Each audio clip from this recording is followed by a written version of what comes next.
markii aad furto Google Map waxaad dhexgalaysaa qaarado fara badan. waxaa ka soo galaysaa qaaradda Afrika. waxaan ku soconaa wadan baaxad weyn leh oo kheyraad fara badan ay dhex eegaagaan ama ay ka buuxaan sidaa doonto u qaadee. wadankan ayaa lagu magacaabaa DR Congo ama Jamhuuriyadda Dimuqraadiga Congo oo loo garan og yahay Congo Kinshasa. waa wadan ku yaala bartamaha Afrika. waa wadanka labaad ee ugu weyn Afrika iyo wadanka 11aad ee ugu weyn adduunka oo dhan.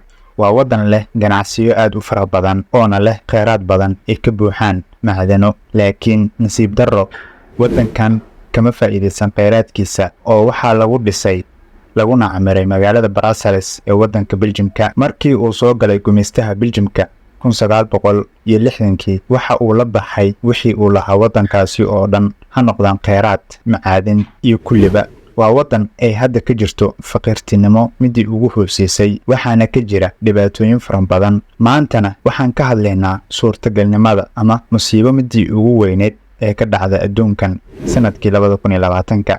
cudur ka soo bilowday wadanka Shiinaha ee loo yaqaanay coronavirus ee uu ku faafay dunida oo dhan. haddana waxaa laga baqdin qabaa in uu ku faafo dunidan cudur ka soo ifbaxay wadanka Congo. cudurkan ayaana loo yaqaanaa cudurka daanyeerada. muuqaalkan ayaan uga hadli doonaa. kusoo dhawaada muuqaalkana maanta. haddii aad nagu cusub tahay nagu soo biir, hana nala dhaafin like-ka, lana wadaag asxaabtaada. kusoo dhawaada muuqaalkana maanta.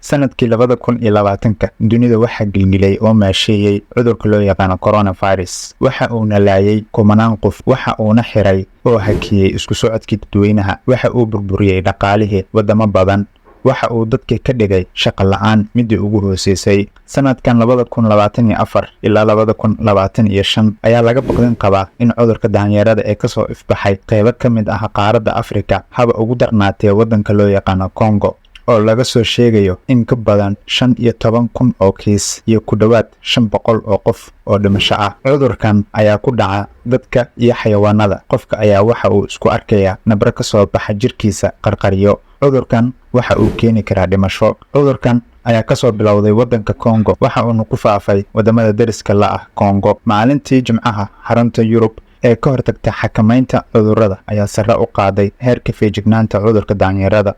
maalin kadib markii ay saraakiisha caafimaadku ay xaqiijiyeen in la helay qof qaba cudurka daanyeerada laga helay wadanka Sweden, kaas oo ah caabuqii ugu horreeyay ee cudurka daanyeerada laga helay qof ka baxsan qaaradda Afrika.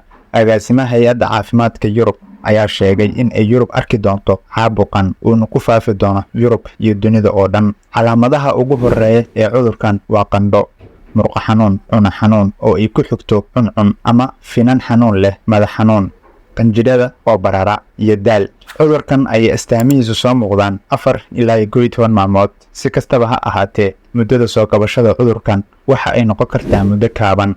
cudurkan waxa uu leeyahay finanku waxa ay ka kooban yihiin nabro yaryar oo badan, kuwaasi oo ka soo bixi kara calaacalaha, cagaha, wejiga, afka, cunaha iyo xubnaha taranka. waxa ay ku bilaabmaan sidii bara yaryar oo fidsan ka hor inta aanay u soo bixin kuuskuus yar, kadibna ay ka soo buuxiyaan dheecaan.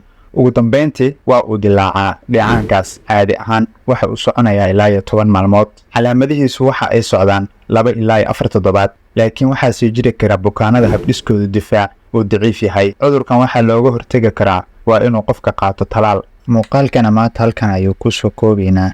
ammaano Allah.